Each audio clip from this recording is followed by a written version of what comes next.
The caves reeked of smoke and fear. It was the summer of 1945, and the final weeks of the Battle of Okinawa were underway. The island shook daily with the sound of artillery fire, and every valley echoed with gunshots. But in the limestone hollows where families were hiding, the noise of war was replaced by something quieter and more painful. The sound of infants crying, mothers crouched in the darkness, clutching their babies to their chests. Their faces were streaked with soot, their clothes were ragged, and their eyes were hollow from weeks without sleep. They whispered lullabies that had lost their power, pressing dry rags to tiny mouths in the hope that sucking would satisfy their hunger.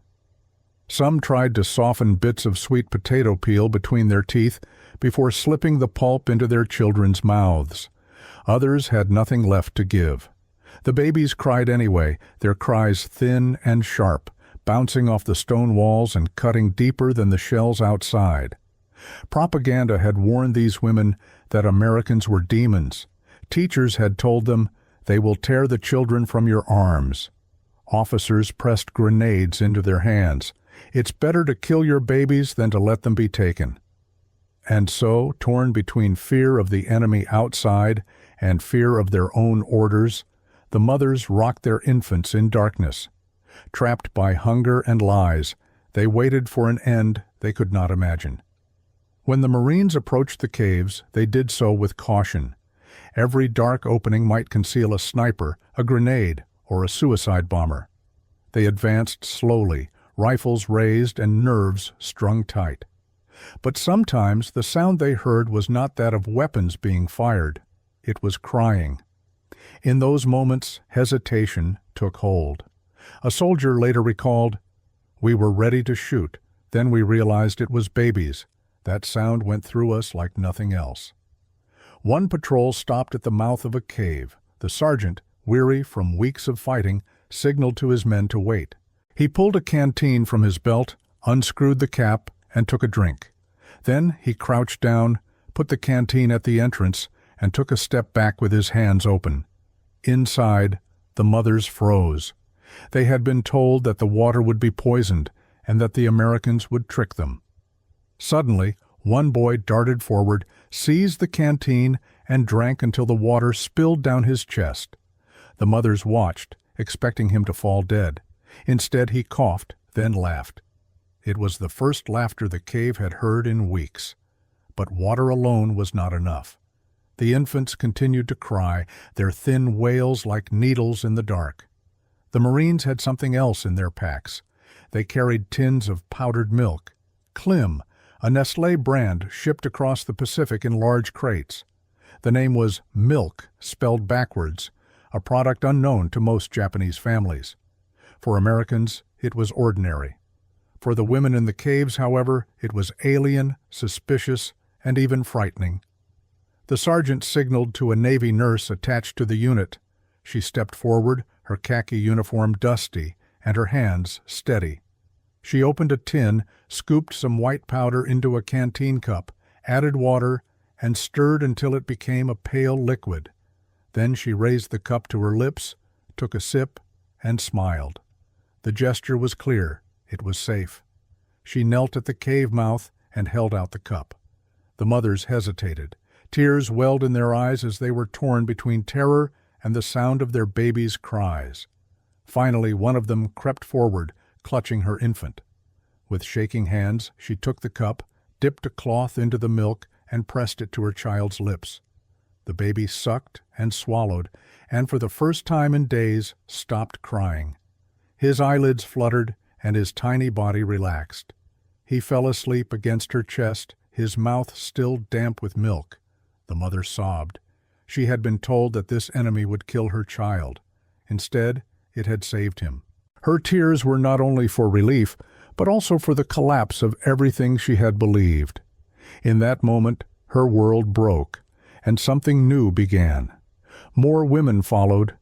The Marines mixed milk in canteen cups and bottles found among the supplies, and even in helmets that had been cleaned and repurposed. Babies drank greedily, some choking on their eagerness. Mothers watched in disbelief as their children grew calm. The cave that had echoed with cries was now filled with the silence of infants who had finally been fed and mothers who were too overwhelmed to speak.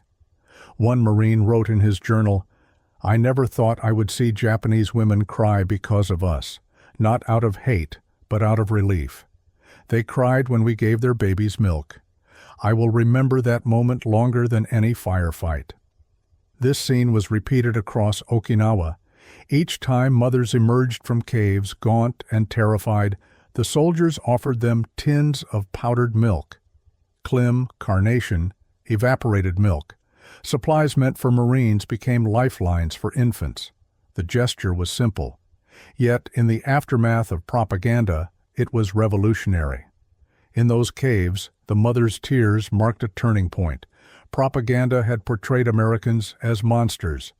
Reality handed them milk. Sometimes in war, a cup of milk can be more powerful than a rifle. Long before the Americans came ashore, fear had already entered Okinawan homes.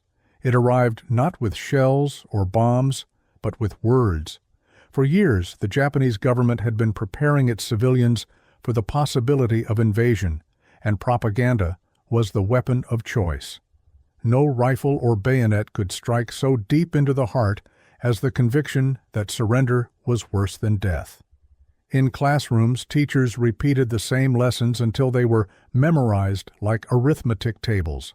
Children learned to recite, "Americans are devils, they will kill your fathers, they will dishonor your mothers, they will torture your babies." Posters depicted grotesque caricatures of Western soldiers with clawed hands and fanged smiles looming over weeping women. Newspapers described imaginary atrocities committed in China and the Philippines, warning that Okinawa would suffer the same fate. The message was clear. It was better to die like precious jewels than to live like worthless clay. This phrase, gyokusai, was everywhere. It meant glorious self-destruction, the noble act of smashing oneself to pieces like a precious jewel rather than surrendering like common clay. Teachers explained it to children as if it were a scientific fact. They told them that honor required sacrifice and that death was a gift to the emperor. Boys copied the word into their notebooks. Girls embroidered it onto flags. It was not abstract. It was instruction. By 1944, with defeat looming, the propaganda became even more intense. Civilians were told that the Americans would not only kill, but also desecrate. Women were warned, if you are captured, you will be raped and killed. Mothers were told, your babies will be slaughtered before your eyes. Soldiers visited villages, pressing grenades into the hands of mothers. When the time comes, they said, do not let your children fall into enemy hands. Use this. The cold weight of the metal made the command feel real. The irony was cruel. These same mothers had spent years feeding their children rice and singing them lullabies to sleep. Now they were being told that their duty was to destroy what they had nurtured. Some accepted in silence. Others wept privately, torn between instinct and loyalty. But in a society where the emperor was considered a god, disobedience felt impossible. As the American fleet gathered offshore in March 1945, fear turned to panic. Villagers were ordered into caves. Teachers led their students underground, promising safety, but really preparing them for death. Children carried bamboo spears. Mothers clutched grenades. Fathers sharpened knives. All of them whispered the same warning, the enemy is worse than starvation. Inside the caves, fear multiplied. Rumors spread like wildfire. They will boil us alive.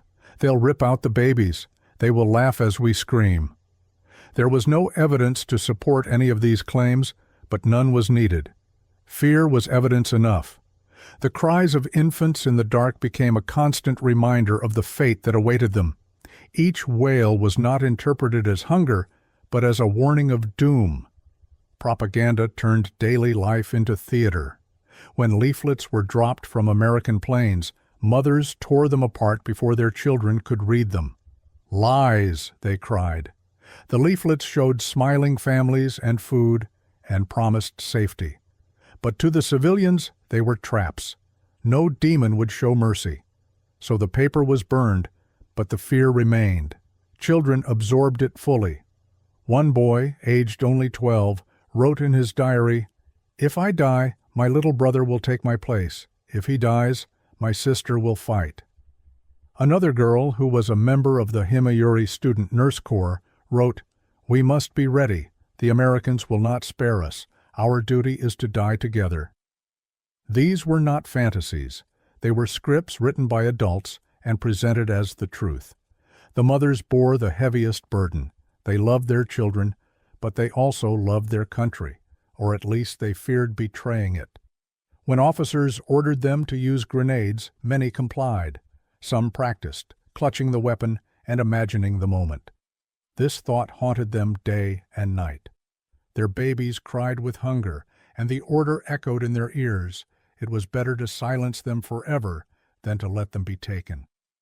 One survivor later recalled her mother's face. "She looked at us with tears in her eyes. She held the grenade in one hand and me in the other. She whispered, 'I hope I never have to choose.'" This was the darkest shadow cast by propaganda, forced upon thousands. The contradiction was unbearable. Mothers are meant to nurture, not kill. They are meant to protect, not sacrifice. But propaganda twisted the very essence of motherhood into a weapon. It told women that the most loving act was destruction. Every cry of hunger became a reminder of doom, and every lullaby a farewell. So when the Americans finally broke through and the caves were filled with smoke and fear, the mothers were already prepared for the worst. They saw not men, but monsters. They held their children close, not to protect them, but to prepare for the final act. This is why the moment of rescue came as such a shock. Propaganda had painted such a dark image that even a spoonful of milk seemed impossible. Mercy had been erased from their imagination. And when mercy came anyway, the world collapsed. The myth of monsters was powerful. But hunger and compassion proved stronger in the end. Mothers who had been told to kill their children found themselves crying with relief instead, as their children drank from bottles filled by the very hands they had feared. Sometimes lies can be more deadly than bullets. However, they can be dispelled by a single act of truth. When the moment of first contact arrived, it was not marked by speeches, but by gestures. Soldiers and nurses, who had marched for weeks through fire and rubble, suddenly found themselves kneeling in front of terrified women holding infants. The language barrier was absolute. The cultural barrier was even greater. But hunger and mercy spoke louder than words. American packs contained items that the Okinawan women had never seen before: tins with English lettering, silver wrappers, and bottles designed for feeding. The most important thing of all was powdered milk, Klim and Carnation evaporated milk, shipped by the ton across the Pacific. For the Marines, it was ordinary. For these mothers, however, it was alien, suspicious, and even dangerous.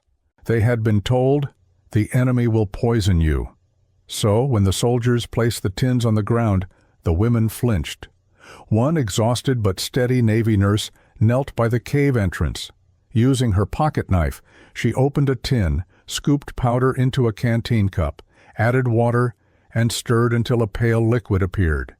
She lifted the cup to her lips, drank, and smiled. Then she held the cup out with her hand open and her eyes soft. It was not a command. It was an invitation. The mothers hesitated. Their children wailed, their mouths open and their fists clenched. Each second of hesitation made their cries sharper. Finally, one woman stepped forward. Her eyes were red from smoke and fear. Her hands shook as she took the cup. She dipped a cloth in it and pressed it to her baby's lips. The infant sucked greedily and swallowed. Then, for the first time in days, the baby grew quiet. His eyelids fluttered, and his body went limp with sleep. The mother collapsed in tears.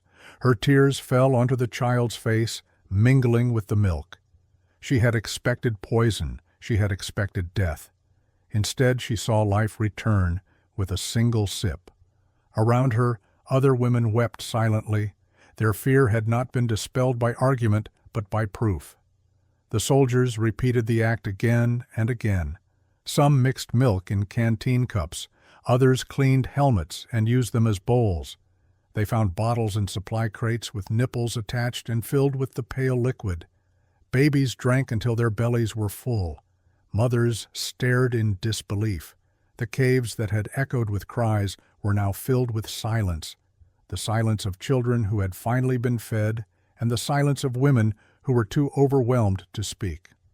A Marine wrote in his diary, "I have seen so much killing, but nothing has moved me as much as watching a mother cry when her baby drinks our milk. She looked at me as though I had given her the world." His words, written in pencil on damp paper, serve as a testament to the fact that mercy was as real as gunfire. For the women, every gesture became symbolic: open hands, soldiers drinking first to prove safety, and the sharing of rations. These actions spoke louder than any leaflet. Propaganda had said that Americans were beasts. Yet beasts did not cradle infants. Devils did not mix milk by hand and test it on themselves first. This contradiction shattered the myth. Children who were too young to understand propaganda understood something else. They knew hunger and they knew relief. The taste of milk was their first memory of mercy. Survivors later described it with awe. It was white. It was sweet. It was nothing like rice or potatoes. It tasted like safety. In that moment, the enemy ceased to be an abstraction. He became human. And in the face of crying babies, even war paused. The gestures were small: a cup, a sip, a hand extended, but they carried the weight of a continent. For in the Pacific, where so much had been decided by fire and steel, Okinawa showed that survival could depend on something as simple as milk. Sometimes the first gesture of peace is not a treaty. Sometimes it is a child falling asleep with a full stomach. The cave was silent now, but this was not peace. It was the silence of disbelief. The infants had stopped crying, their bellies warm with milk. Their mothers held them close and watched their tiny chests rise and fall as they slept. Yet the women did not feel joy, not yet. They felt confusion, and confusion often hurts more than hunger. All their lives they had been told who the enemy was. The Americans were monsters. They would kill babies first, torture women, and laugh as they destroyed everything. The order had been clear: do not surrender, do not trust, do not live in shame. Yet, in their darkest hour, the enemy had not brought death, but milk. The babies were alive, and the mothers wept. Their tears did not come gently, but violently. Some women sobbed so hard that their bodies shook as they clutched their sleeping children, as though they might vanish. Others covered their faces, ashamed to be seen crying in front of the enemy. A few cried silently, their tears running down their dirty cheeks and dripping onto the blankets wrapped around their infants. The soldiers could not understand the words, but they could understand the sound. It was not hatred, it was relief. One Marine later said, "I thought they hated us, but when we gave the babies milk, the mothers broke down. They cried as though they had been carrying the weight of the whole world." There was no triumph in his words. They conveyed shock. In the midst of a bloody battle, he had witnessed mercy overcoming fear, but relief was mixed with doubt. Some women were still hesitating, holding bottles in trembling hands and staring at the liquid as if it might turn to poison. They looked at the soldiers with suspicion, waiting for betrayal. A nurse responded by taking a bottle, drinking from it herself, and then handing it back with a smile. Slowly and hesitantly, the women followed her example. The children drank, and their cries stopped again. Each sip chipped away at their disbelief. The transformation was not instant. It came in waves. First came hunger, with the babies drinking greedily. Then came silence, the quiet of infants finally satisfied. Then came tears, the collapse of the fear that had built up over years. The mothers cried not only for relief, but also for all that they had endured. They cried for the night spent in the cave, for the grenades that had been forced upon them, and for the moments when they had almost obeyed. They cried because mercy had arrived where they had been told it never could. Some of the soldiers were moved to tears as well. They had seen comrades killed and had killed themselves, yet nothing had affected them as deeply as seeing women cry with relief. One soldier wrote home, "I never thought I would wipe the tears from the face of a woman who, yesterday, would have called me a demon, but I did, and it changed me." The mothers whispered to each other in disbelief. Why have they given this to us? Why are our babies alive? The answers were beyond words, but the evidence was in their arms. Their children were sleeping peacefully for the first time in weeks. That was proof enough. In the following days, the same thing happened again and again. More milk was mixed, more babies were fed, and more women wept. Their tears became less desperate and more grateful. Suspicion lingered, but hope began to grow. One survivor later recalled, "I remember the sweet taste. I remember my mother crying. She said, 'We were lied to. They are not devils.'" That was the first time I had heard her speak out against the war. The collapse of propaganda was not sudden. It crumbled slowly, like ice melting in the sun. Each act of mercy widened the cracks further. Each sip of milk dissolved another lie. In the end, the truth was undeniable. The enemy had saved their children. The mothers' tears were the turning point. They were more than just an emotional release. They were history. Because in those tears, the myth of monsters dissolved. In those tears, propaganda lost its power, and the future began in those tears.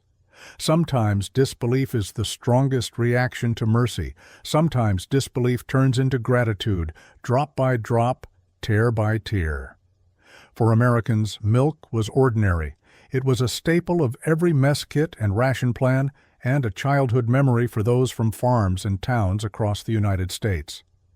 A Marine from Iowa remembered drinking milk every morning before school. A sailor from Wisconsin had grown up surrounded by dairy barns.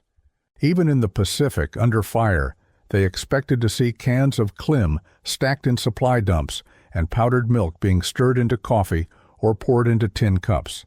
It was simple nourishment. But for the Japanese mothers of Okinawa, milk was a foreign concept.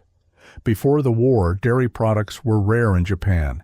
Rice was the staple food, fish provided the protein, and vegetables provided balance. Milk was considered exotic and associated with Western habits. It was even dismissed as strange or unsuitable for the Japanese body. Few had ever tasted it. Even fewer had given it to infants. For most people, the word milk only referred to breast milk. The idea that a white liquid from a tin could save a child was unthinkable. This is why the first sips carried so much significance. It was not only a relief, but also a cultural shock. Mothers who had been taught that Americans brought death were now watching their children drink a foreign substance that was bringing them life.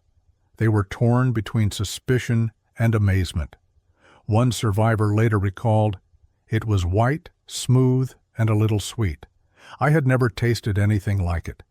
My baby slept after drinking it. I cried because I knew it was a lifeline, even though it came from the enemy." The contrast ran deeper. In the caves, mothers had been given grenades. Outside, soldiers gave out bottles.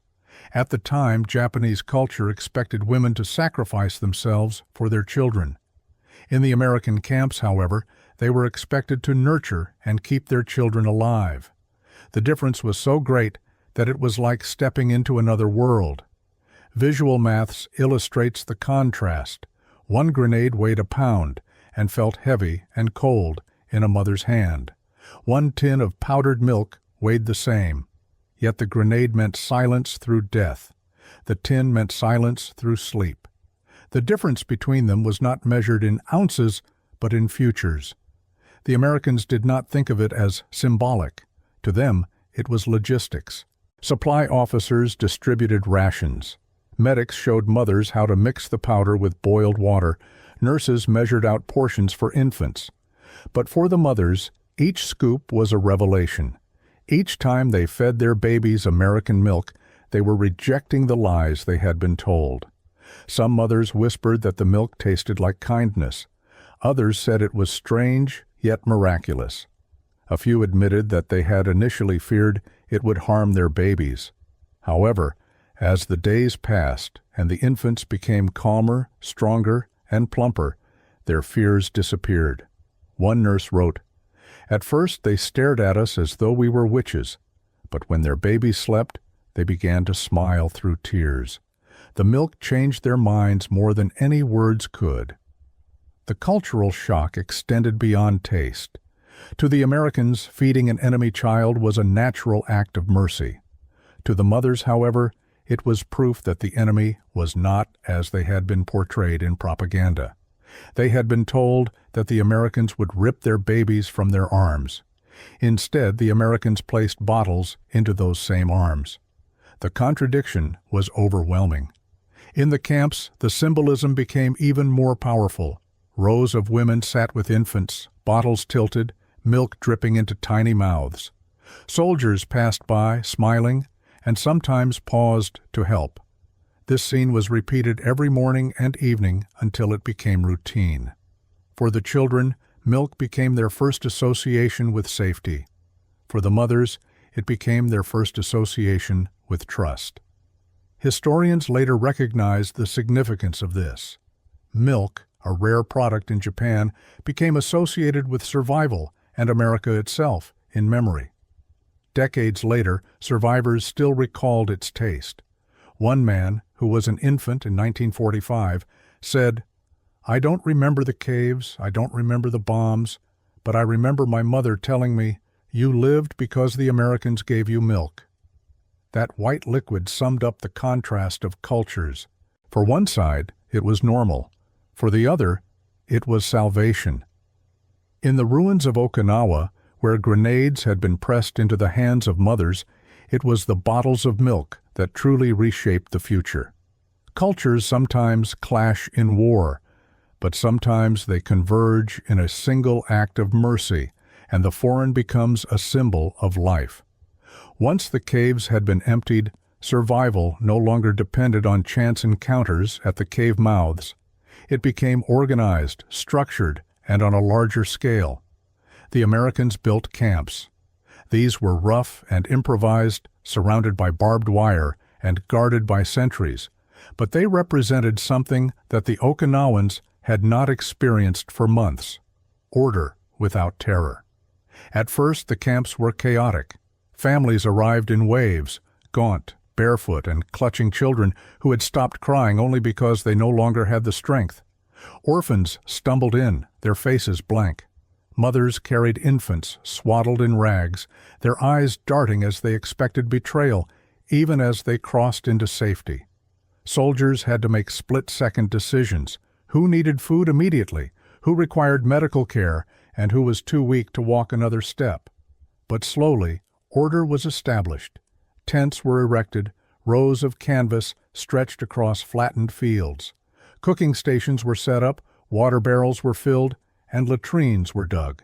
Civilians were registered, and their names were carefully written down in ledgers. For the first time in weeks, children's names were not being called to send them to their deaths, but to receive food. The camps were divided into sections, one of the most important of which was dedicated to mothers and infants. Navy nurses turned tents into makeshift maternity wards and supervised them. Supplies were hauled in from ships offshore, including powdered milk, bottles, soap, and clean blankets. Every morning, mothers lined up, holding tightly wrapped infants. Soldiers ladled milk into bottles, which were handed carefully from one set of hands to another. This became a ritualized routine. At dawn, the mothers gathered, waiting with tired but hopeful eyes. Nurses repeatedly demonstrated how to mix powder with clean water, how to shake the bottles, and how to test the temperature of the milk on their wrists. Some women, still distrustful, insisted on watching the nurses drink first. The Americans obliged, smiling as they sipped from the bottles before handing them over. Day after day, This pattern built trust. For the infants, the camps were a lifeline. Many were malnourished, with loose skin and weak cries. Within days of regular feeding, they grew stronger. Their cheeks filled out, and their cries turned to babbling. Mothers marveled at the change. One survivor later recalled her mother whispering, "Your body is round again. You are alive because of this milk." The food for older children and adults was simpler: rice, wheat flour, and soup, but it was the milk that symbolized mercy. Soldiers sometimes joked that the most precious cargo on the island was not ammunition, but the stacks of clim cans in the warehouses. They guarded the cans carefully, not for themselves, but for the hundreds of mothers who appeared each day with outstretched hands. The camps became strange communities. In one tent, women rocked their infants and hummed old Okinawan lullabies. In another tent, American nurses moved from cradle to cradle, taking temperatures and comforting those with fevers. The languages clashed, but gestures filled the gaps. A nod, a smile, or a soft touch was enough. Some soldiers, hardened by combat, found themselves drawn to the infant tents. They stood awkwardly at the entrances, watching the babies sleeping in neat rows. More than one Marine later confessed that he thought of his own children at home, or of the children he hoped to have once the war was over. In those moments, the enemy vanished. Only humanity remained. Reports from civil affairs officers describe the scale of the effort. Infant feeding units have been set up in camps A through D, with approximately 600 children under the age of 3 receiving milk daily. Supplies are adequate, but distribution requires constant supervision. The language was dry, but behind each number was a life saved. 600 children meant 600 futures preserved. The mothers began to change, too. At first, they sat rigid and silent, watching the soldiers' every movement. But as the days passed, their suspicion gave way to relief. Some even laughed softly when their babies spat up milk or fell asleep mid-feed. Tears still came, but now they were tears of gratitude as well as disbelief. They were tears of gratitude. One American nurse recorded in her journal, "I cannot forget the sight of a woman clutching my hand, pressing it to her face, and repeating words I could not understand. But I understood her tears. She was thanking me." The camps were not perfect. Food shortages continued, disease lingered, and overcrowding made life difficult. But compared to the caves, they were like another world. Children played in the open air, mothers could cook without fear of shells, elders sat in the sun, and every day infants drank the milk that meant survival. The irony was palpable. The same military that had rained fire down on Okinawa was now sustaining its youngest survivors. Mothers who had been ordered to kill their babies with grenades were now queuing up to receive milk from the same hands. For the children, memories of the camps would fade over time. But the routine of receiving milk each morning was unforgettable for the mothers. Decades later, one woman said in an interview, "Every day I cried, not because I was afraid, but because my baby drank and survived. That milk was more than just food. It was proof that the world could still be kind." The camps transformed survival from an accident into a system. They turned mercy into policy. And in that policy lay the foundation of trust that propaganda had tried to erase. Sometimes war is remembered for its battles and treaties. But for the mothers of Okinawa, war was remembered by the queues outside the tents, the bottles filled with white liquid, and the moment they saw their children's eyes close in peaceful sleep. Ultimately, the camps were not symbols of captivity, they were symbols of life. And in the ruins of Okinawa, that made all the difference. History is not only carried in memory, it also leaves behind traces in the form of photographs, reports, diaries, and letters. In Okinawa, these traces reveal the truth about what happened when American soldiers and nurses brought milk to the caves and camps. This evidence is scattered across archives, museums, and testimonies recorded decades later, but together They form an undeniable mosaic. One of the most striking pieces is a photograph taken in June 1945. It shows a U.S. Navy nurse crouched in a tent holding a bottle to the lips of a Japanese infant. The baby's eyes are closed and its cheeks are thin, but its mouth is latched to the bottle. The nurse's face is soft, her uniform is dusty, and her hands are steady. Other mothers sit around her, their own infants in their arms, their faces marked by both exhaustion and relief, watching. The caption printed in American newspapers later read simply, "Enemy children receive milk from U.S. nurses." To the American public, the image was proof of mercy amid carnage. To Okinawan survivors, it was a memory captured on film. Decades later, one woman who had been there recognized her mother in the background. "She is sitting with me in her lap," she said. "She told me all her life that I survived because of that bottle." Official reports confirm the scale of the effort.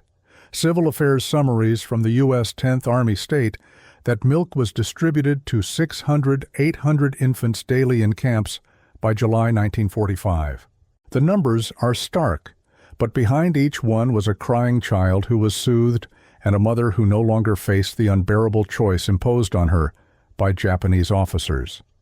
One entry notes, "Civilians display the greatest gratitude for milk supplies. Mothers often weep when their infants are fed." While the bureaucratic phrasing masks the emotion, the fact remains clear. Tears flowed daily in those camps. Letters written by American servicemen reveal the human side of the story. A Marine corporal from Pennsylvania described in his letter home, "Today I held a little boy no bigger than my nephew. His mother cried as we gave him a bottle of milk. I don't know what she said, but I know she thanked us. I will never forget her tears." Another sailor wrote, "We carry rifles all day, but it's giving milk to a baby who should be our enemy that changes you. I never thought war would mean this." Japanese testimonies collected years later mirror these accounts. One woman recalled, "We were in a cave. I thought they would kill my child. Instead, they gave him a white drink. He slept for the first time in weeks. I cried because I realized they wanted him to live." Another survivor said, "I can still taste it. It was sweet and strange, not like anything I had ever tasted before. My mother told me that it was that taste that had kept me alive." Museums in Okinawa preserve physical reminders of the war. The Himayuri Peace Museum displays empty clim tins, the faded English lettering still legible. Visitors read labels that once promised nourishment, unaware that for infants in 1945, the contents meant survival. Other exhibits include photographs of feeding tents and rows of babies wrapped in blankets with nurses bending over them. These artifacts stand as mute witnesses, silently bearing witness across decades to the reality of mercy. Historians have also noted the cultural shock recorded in testimonies. Milk was not common in Japan at the time. To many, its whiteness symbolized foreignness, yet it became forever linked with survival.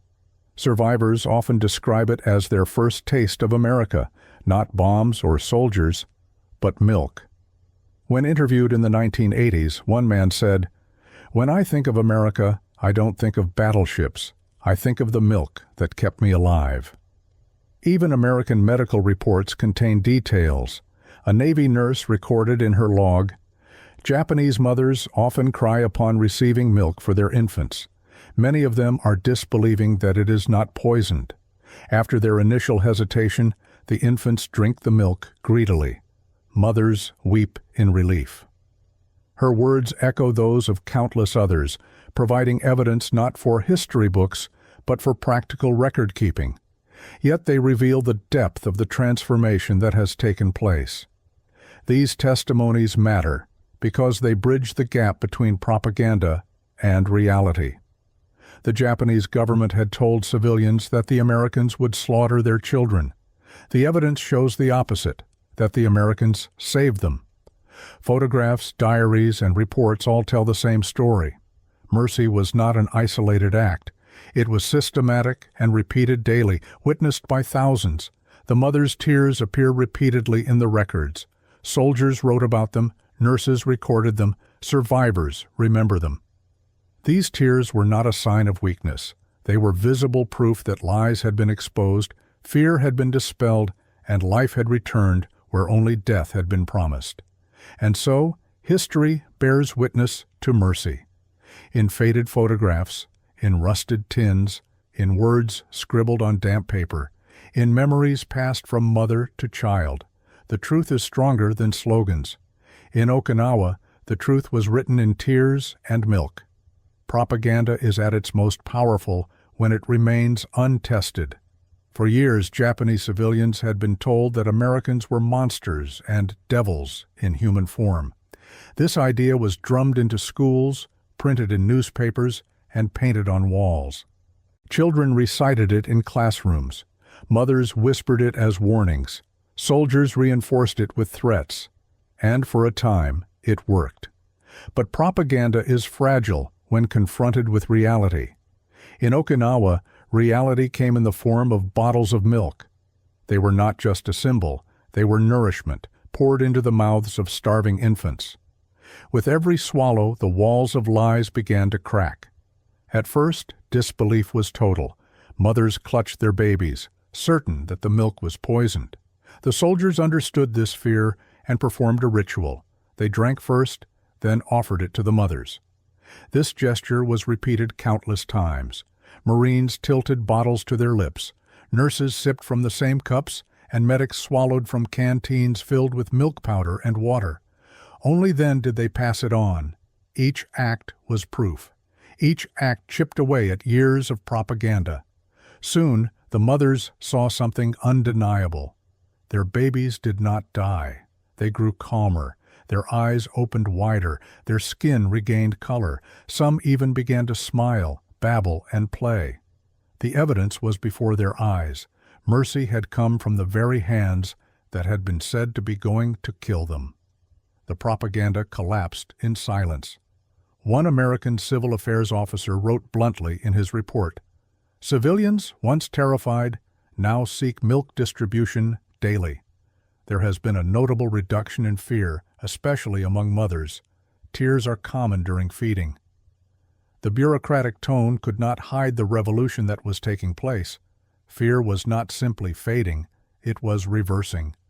Where Americans had once been expected to kill, they were now expected to feed. Mothers carried stories back into the villages. Word of mouth spread faster than leaflets. They gave milk. They didn't kill us. My baby survived. These sentences, passed from woman to woman, spread across Okinawa like sparks on dry grass. Each testimony was more powerful than propaganda. Propaganda demanded belief in abstract concepts, but milk was a concrete, tangible, and undeniable reality. Some Japanese officers tried to resist the collapse. They scolded civilians for accepting food. They warned that kindness was a trick. But hunger spoke louder than orders. A baby who slept peacefully after feeding could not be ignored. A mother who saw her child's belly fill could not be made to fear again. Once trust had been established, fear could not return with the same strength. Survivors later described this as the moment they realized that the emperor's government had lied. One woman recalled, "We were told they would slaughter our children. Instead, they gave us milk. That was when I knew everything we believed was wrong." Another survivor said, "My mother whispered, 'The Americans are not monsters. They want us to live.'" Those words changed her forever. The power of propaganda depended on isolation. As long as the Okinawans only knew what they were told, they could believe it. But the moment they experienced the truth, their belief shattered. Once shattered, it could not be mended. Historians describe this as a psychological turning point. While military victory came with artillery and tanks, moral victory came with spoons and bottles. American soldiers did not plan it as a strategy, yet it became one nonetheless. Feeding children was not just about survival, It was about persuasion, the most powerful persuasion imaginable. The collapse of fear had ripple effects. Older children, who had seen their classmates die as a result of propaganda, now saw infants survive thanks to acts of mercy. They grew into adults who remembered both, the darkness of lies and the light of truth. Mothers who had been ordered to kill their children now told them stories about life. The myths of devils dissolved, replaced by lived experience. Even American veterans noticed the change. One Marine wrote, "At first, they looked at us with hate. After the milk, they began to look at us differently. Not trust, not yet, but no longer hate." This small but profound shift was the true defeat of propaganda. By the time the war ended, the myth of American monstrosity had disappeared from Okinawa. It had not been erased entirely, fear lingers, but it had been broken enough to allow survivors to rebuild their lives without the chains of lies. The memory that broke those chains was simple: an enemy cradling a baby and giving it milk. Propaganda teaches that mercy is impossible. Reality teaches otherwise. When the two collide, reality wins. Sometimes the most powerful weapon against lies is not a speech or a bomb, but the simple act of feeding a hungry child. The war may have ended, but the memory of milk remained. 1945 was not only the year of devastation for Okinawa, it was the year when survival came from unexpected places, when mothers wept because their children had been spared, and when something as ordinary as milk became extraordinary.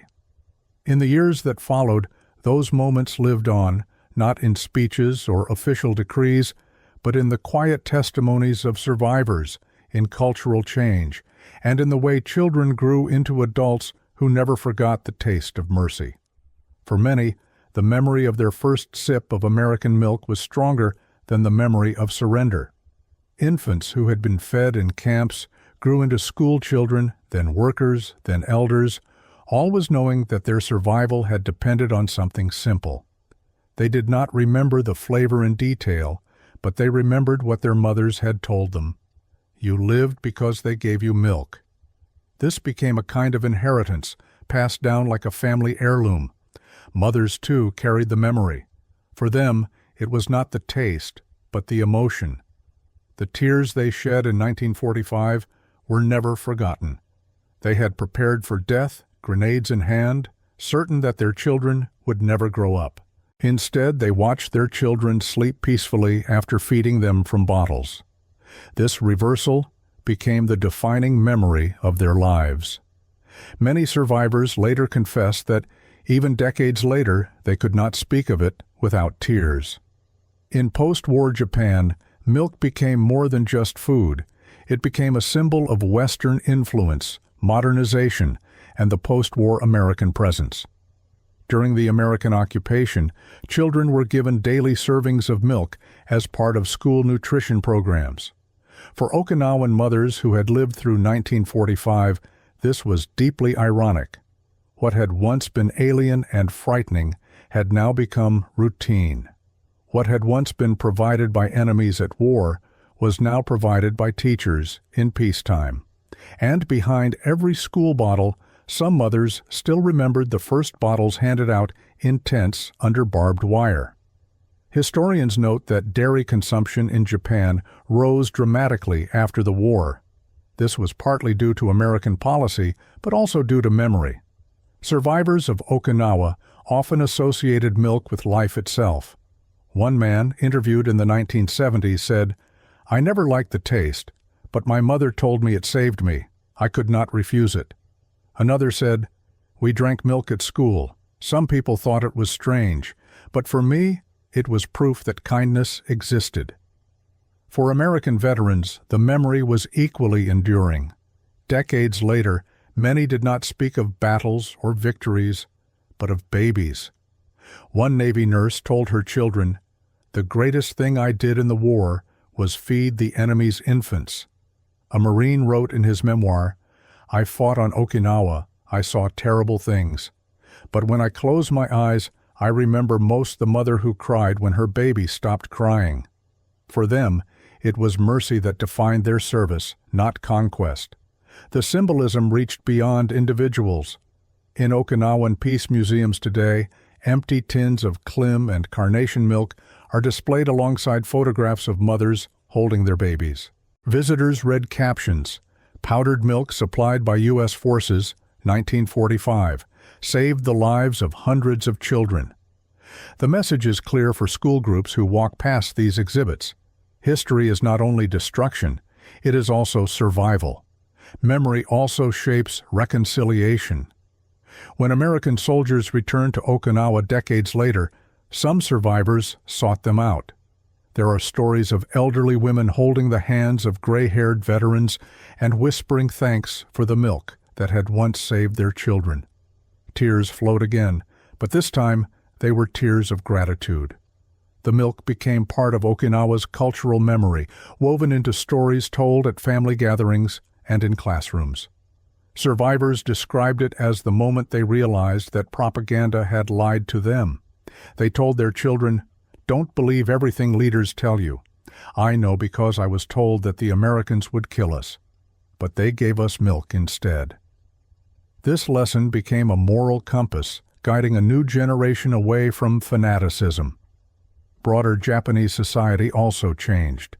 The post-war embrace of dairy products, the increased presence of milk in school lunches, and the acceptance of cheese and butter all carried echoes of 1945. It was not just cultural westernization. It was the memory of survival translated into daily life. Milk, once foreign, became Japanese. In Okinawa, however, it carried an added layer of meaning. It was remembered as the taste of mercy. The symbol also appeared in literature. Writers described the white drink that saved us. Poets used milk as a metaphor for innocence regained after destruction. The image of mothers crying while holding bottles came to represent the contradictions of war, despair meeting compassion, and destruction meeting survival. Even in politics, the memory mattered. In the decades after the war, Okinawa remained a place of American bases and tensions. But beneath the protests and grievances were stories from 1945, when the soldiers acted not as occupiers, but as rescuers. These stories softened anger, creating space for dialogue. They did not erase resentment, but they reminded Okinawans that the uniforms that came to symbolize war had once symbolized life. For the mothers themselves, the memory was the most intimate of all. Many of them lived into old age, and when they looked at their grown-up children, they saw not only adults, but also the infants who had once lain silently in their arms and been saved by bottles of milk. Their tears in 1945 had been tears of disbelief. Decades later, their tears were tears of gratitude. Sometimes history is embodied in monuments carved in stone. Sometimes, however, it is carried in flavor, in memory, in a cup of milk given in mercy. For Okinawa, that cup became part of their identity. The war demanded sacrifice. Propaganda demanded death. But the post-war years were shaped by something else, the knowledge that, even in the darkest of times, mercy could arrive in the simplest of forms. So when survivors told their stories, they often ended not with bombs or battles, but with the image of milk. They ended with memories of mothers crying, babies drinking, and soldiers kneeling. They ended with the lesson that even enemies can bring life into the world. Sometimes peace does not begin with treaties. Sometimes it begins with nourishment. In Okinawa, peace began with milk when the guns fell silent in the summer of 1945. But silence did not mean peace.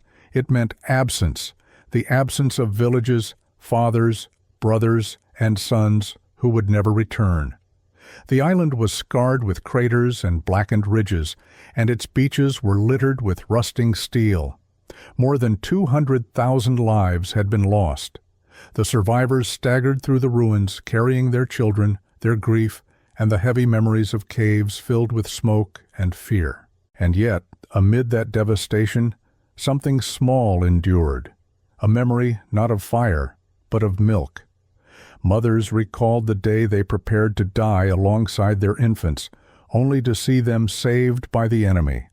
Soldiers recalled the day they lowered their rifles, knelt down, and fed the children instead of fighting. These memories outlived the battle itself. They became proof that even in the darkest corner of war, mercy could prevail. The final chapter of Okinawa's story was not written in strategies or maps. It was written in the tears of women feeding their babies, in the sighs of babies falling asleep with full bellies. It was written in the quiet shock of soldiers who realized that their most significant act of service was not capturing a hill, but saving a life. Decades later, survivors still told the story in the same way. They did not start with artillery or tanks. They began with hunger. They began with fear. Then they spoke of milk, white, sweet, foreign, and life-saving. They described how their mothers cried and how their fathers whispered in disbelief. They told of entire families being spared because the enemy offered nourishment instead of bullets. For Americans, this became a strange kind of victory, not the kind marked by medals or maps, but by memory. Veterans told their children and grandchildren, "I fought on Okinawa, but what I remember most is feeding the enemy's babies." For them, the moment of mercy was when the war made sense, not in conquest, but in humanity.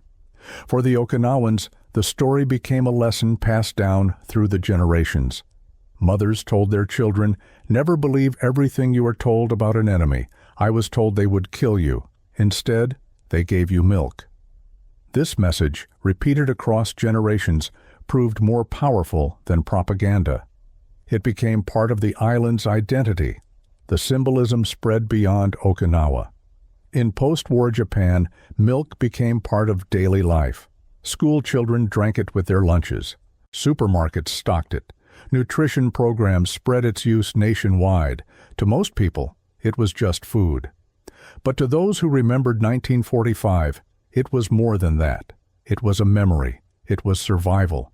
It was proof that even enemies can save lives. Historians argue about battles, numbers, and strategy. However, the story of the milk in Okinawa reveals a different truth, that sometimes war is not defined by destruction, but by survival, not by the power to kill, but by the choice to spare. The mother's tears were not a sign of weakness. They were strength. They were the first cracks in the wall of fear, the first step towards trust, and the first sign that life could return. In their tears, the myth of monsters dissolved. In their tears, the future was born. This image remains powerful. Imagine it, a silent battlefield, soldiers kneeling in the dust and handing bottles to women who had expected death. Infants drinking, mothers crying, rifles set aside. This was Okinawa in its purest form, not only death, but also life, preserved in the most unlikely way. So the story does not end with explosions, but with nourishment. Not with surrender papers, but with bottles being passed from one pair of trembling hands to another. Sometimes war ends not with a shot fired, but with a sip of milk. In Okinawa in 1945, that sip was enough to feed the future.